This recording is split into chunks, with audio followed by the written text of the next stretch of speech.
Tere tulemast siis minu kanalile, minu nimi on Rutt. Tänane teema on meil, mis teda šokeeris.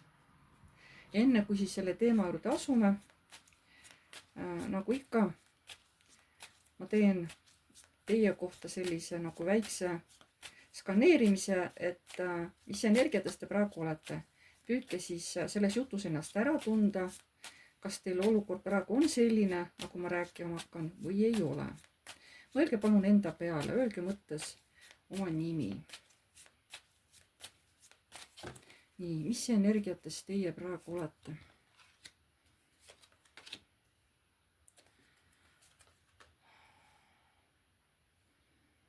Te olete kuidagi ärevil mõtetes, otsite mingit infot. Teid on pandud nii-öelda kuidagi pausile. Mitte seepärast, et te siin nüüd haige olete, vaid teid on sunnitud mingisugusele pausile. Seepärast teil tuleb võtta ette mingisugune teekond, aga enne kui sinna minna, te peate enne saama mingisuguse info. Et kas te juba olete saanud mingi info, mille peale te isegi ei osanud reageerida, aga tulevikus, sest teil on vaja kuskile tulevikus minna, see info nagu on vajalik.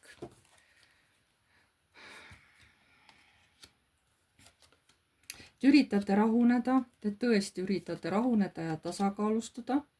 Mõtlete, mis siis on, et kõik, kõik halb teinekord, mis juhtub, on tegelikult ju, et läheks kõik hästi, on ju. Te üritate rahuneda, kuigi olete vihane, lõpuks rahunete maha. Hakkate mingit oma tööd tegema, rahunete maha.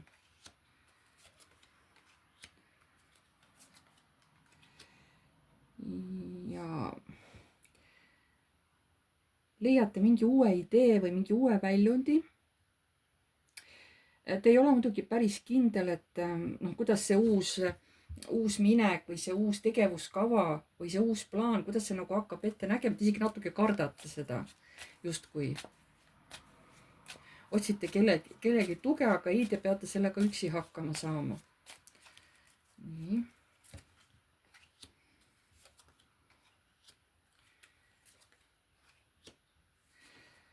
Sinu võib-olla on etteheide kellegile mehele, et keegi mees võtab elu teie arust liiga lõdvalt. Võib-olla on ka mingisugused armukesed sellel mehel, te heidate seda ette, sest te ise ei saa sellel mehel mitte mingisugust tähelepanu. Võib-olla see on teie elukaaslane, aga võib-olla hoopis keegi teine, jah.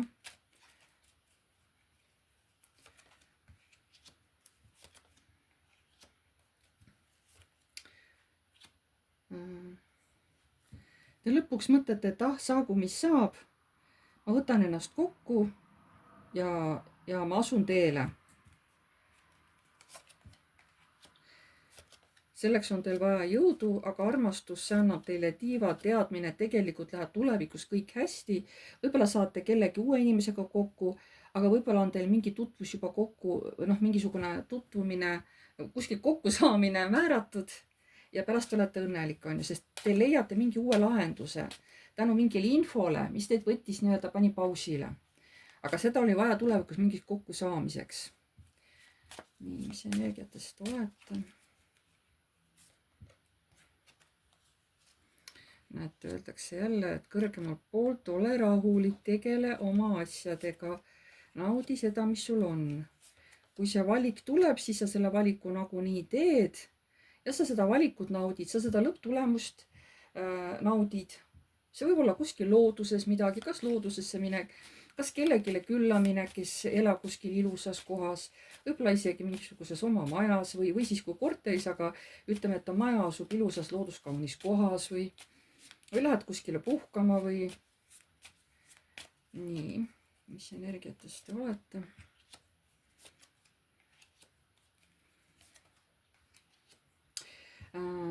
Teil on armastusega seotud palju võimalusi, mille seest valida, et kuidas seda armastust nagu tunda endas, aga te lähete mingisuguse kavaluse teed, ebaausad teed justkui, et saada mingisugust armastust läbi mingisuguse tegevuse, sest valikuid on siin palju.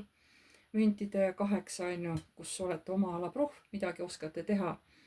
aga see nagu ei ole õige. Et kas te nüüd nagu tunnete, et see armastus, mida mina otsin või kust mina seda otsin, et see ei ole päris professionaalne, see ei ole nagu õige, onju. Aga võib-olla lähetegi salaja kuskilt armastust otsima. Siin nüüd, kuidas kellelgi on, eks ole. Eks te ise tunnete ära, kuidas ta teil just nii-öelda vastu kõlab. Ja kui sa tunnete, et siin tõesti midagi teil ei olnud, siis antud video lihtsalt ei sobigi teile, jah. Nii. Ja see mees, vaatame. Kes see mees on siis? Et mis teda šokeeris, on ju. Aga ei, ärme vaatame meest. Et teid me teame, et kui te tundsite, et see on teie teema, ärme meest vaata, teeme asja huvitavamaks. Pärast vaatame, kas tuleb välja, kes see mees on. Nii. Mis seda meest siis šokeeris? Mis seda meest šokeeris?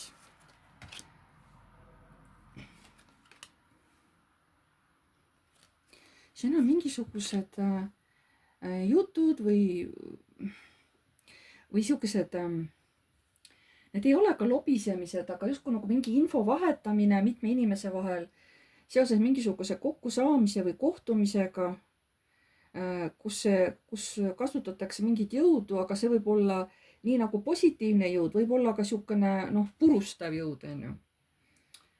Et siin midagi nüüd on, kas see inimene nüüd kuulis mingisuguseid kellegilt kolmandalt, neljandalt isikult, et eks teie kohta, teie ja tema enda kohta mingid jutte.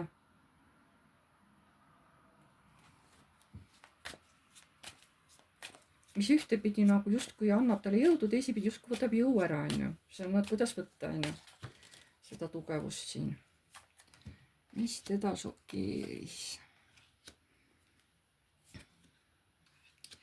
Et ta ei saanud aru, et mis toimus, on ju. Kogu aeg oli üksteisega siuke suhtlemine või läbisaamine, üksteise aitamine, toetamine. Ja tema oli väga rahul sellega, sest ta oli müntide kuningas, on ju. Ja nüüd äkki, mis nüüd toimus? Mõõkad 9, et siin hakkasid tal mingid hirmud pihta, sisemised hirmud. Et see, mis ta teada sai, kas siis teie suhte kohta või teie läbikäimise kohta temaga, et seal on midagi nagu siukest tema jaoks väga-väga häirivat. Et algul oli kõik ju nii, nagu temale sobis mugavustsoonis, aga mis nüüd toimub, on ju. Et mis teda šokeeris? Ta mõtleb, et ta nüüd ootab ära. Ta ootab ära, mida nüüd see lähiajal mingisugused sündmused toovad. Hirm on muidugi suur, alateadvuses see kohe genereerib igasuguseid asju. Aga ta üritab jääda ikka positiivsesse mõtlemisse, ta üritab ikkagi leida sellest sõnumist, mis ta sai, ka midagi positiivset, et see ei ole nagu päris must ja valge. Et see info, mis ta sai, see on nii ja naa, et oleneb missugust otsast vaadata, on ju. Aga muidugi ma ütleks, et see mees tõesti juba muretseb. Aga ta on teie suhtes positiivselt häälestatud ikkagi. Mis teda šokeeris? Kellegi naise otsus, mis tegi teda äärmiselt kurvaks. See tabas täpselt nagu tema kõige, ütleme, haigemat kohta. Mis teda šokeeris? Ta on seda, kas siis teid, ta ei ole veel lahti lasknud, ta on teist tugevalt kinni hoidnud. See, mis ta teada sai, see on temale väga raske.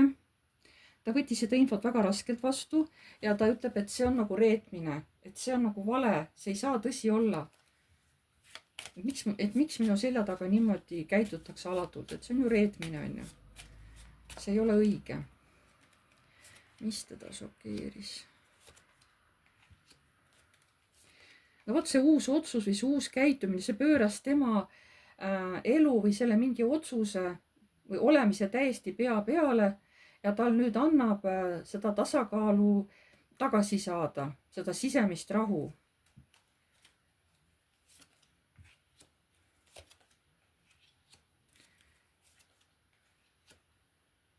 Ta ikkagi loodab, et äkki see info, mis tuli, et äkki see naine ikkagi mõtleb ümber, sest siin on veel palju valikuid, et võib-olla ei ole kõik kadunud, et võib-olla veel isegi tuleb mingeid uusi võimalusi. sest see ei ole see valikute kaart, karikate 7, see on müntide 8, see on töökaart, on ju. Et äkki tuleb veel mingisuguseid elus mingeid võimalusi, kus võib-olla ikkagi saame kokku, et äkki ta nagu mõtleb ümber, on ju.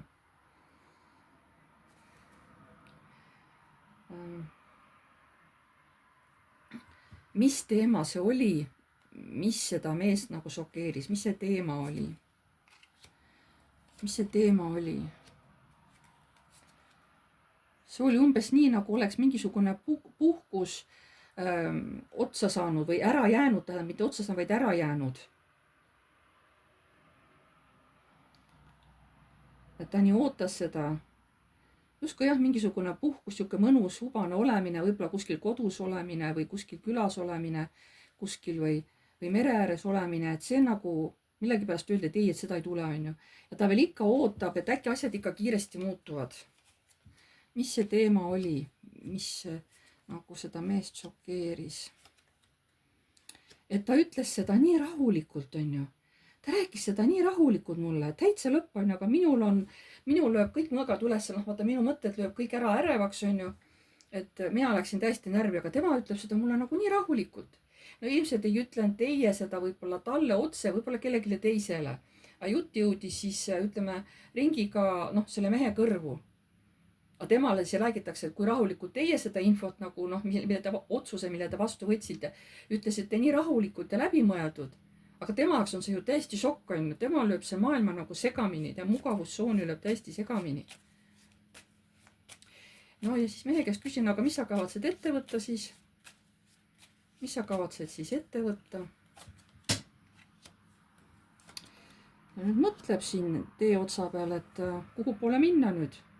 Kisub nagu ühele poole, aga võt ei tea, äkki peaks hoopis teisele poole minema. See ei ole valikute kaart, see on sauade baasikaart. Aga ta mõtlebki, et äkki annab ikka midagi muuta. See ei ole võimalik, et õiglus peab ikka minu poolel olema, et äkki ikkagi, ma ei tea, mõtleb ümber või muudab seda soovi või muudab seda asja või muudab seda olukorda, äkki ikka mõtleb ümber, nii-öelda, et äkki mõtleb ikka kaine peaga selle mõtte ümber, mitte ei tee seda otsust emotsioonide pealt. Mida sa mees nagu kavatsed siis teha selles suhtes?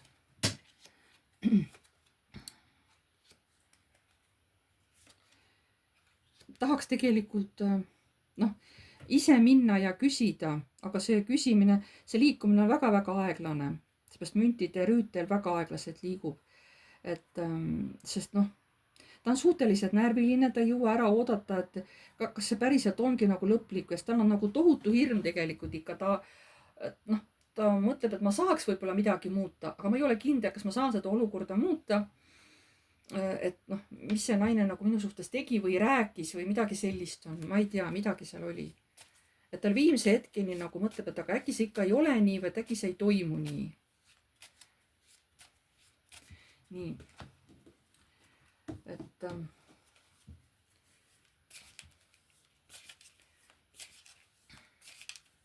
mis sellel mehel peres toimub, mis tema peres toimub sellel mehel? Sest nagu ma aru saan, te ei ela koos, on ju. Mis sellel mehel peres toimub? Mis sellel mehel peres toimub?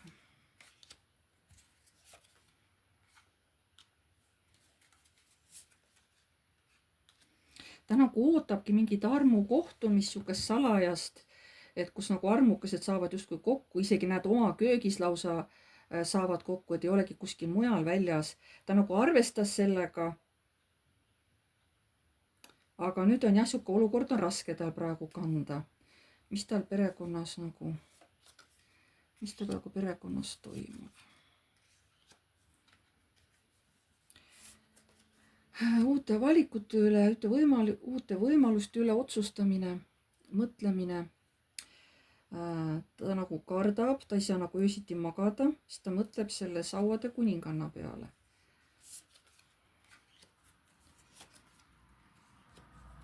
Tal mõtted ei anna kuidagi rahu, et ta nagu kujutab vist nagu teid ka veel ette, et kuidas teie ennast sätite kuskile lähete, on ju.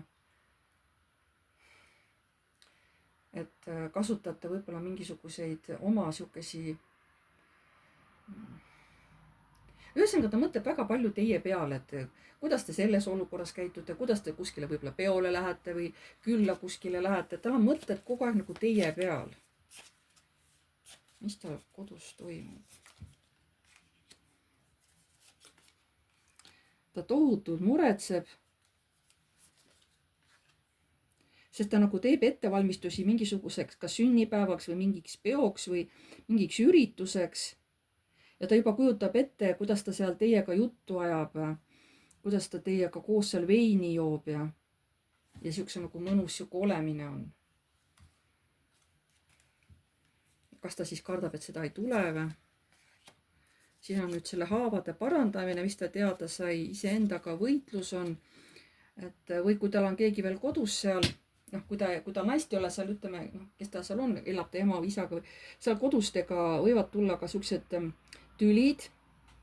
ta tahab olla nagu omaette, et seda infot, mis ta teada sai, see tekitas talle ikkagi selliseid haavuhingi. ta on vihane. ta üritab oma jõudu tagasi hoida, et mitte kellelegi seal kallale minna. ja üritab teha mingisuguseid oma asju, et tähelepanu natukenegi sellest teemast eemale saada, mis praegu temal nagu üles tõusis, on ju. kuidagi teiega seotud.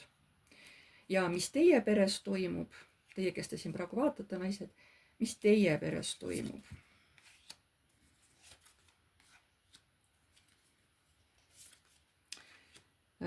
Teie siin, kes teeb siin trenni, kes käib jooksmas, kes lihtsalt vaatab, jälgib oma kehakaalu, teeb aktiivselt mingit tööd. kes siin noh, oma kodus, kas siin kasvatab lilli, käib kuskil külas, käib kontserdil, ühesõnaga just naiselikud asjad, et siukse pudi-padi tegemised. aga võib-olla ka teil elate koos kas siis isa või vanaisaga, keegi vanem mees nagu on, kes on nagu teile ka tähtis seal peres, keda te kuulate. Teie jaoks on ka praegu olukord kuidagi siukene pea peale pööratud. Te saate aru, et teie peale ollakse vihane, noh, väljaspool teie kodu, on ju. aga teil on sellest ükskõik, teie magate öös ikka rahulikult. on kolimise plaanid. vaatate, missugused riideid kaasa võtta, missugused maha jätta. või et lähen üldse kuskile klubisse, on ju, pidu pidama, et noh, võtan asja täiesti lõdvalt, on ju. tähendab, teie poolt on näha, et teil mingit pinget ei ole.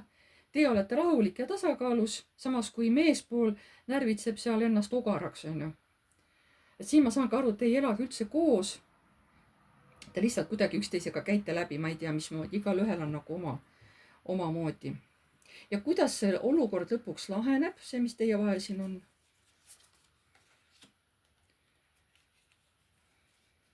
ega ei taheta mingist vanast olukorrast lahti lasta. üritatakse kasvõi läbi kavaluse ikkagi nagu naasta selle vana olukorra juurde. tahetakse ikka seda peret kasvõi läbi kavaluse või perekonda kuidagi kokku saada või noh, teid mõlemaid kuidagi kokku saada, kasvõi läbi kavaluse või. pärast on siin keegi rahul, kas nüüd mees on rahul või olete mõlemad rahul? kas ikkagi lõpuks siin on ikkagi mingi lahkumine, see on tegelikult valus lahkumine, jäetakse oma noh, et mis teid enam ei teeni, südameasjad, need jäetakse nagu maha. siin noh, mees kolib ära pere juurest, on ju. kuidas see asi laheneb?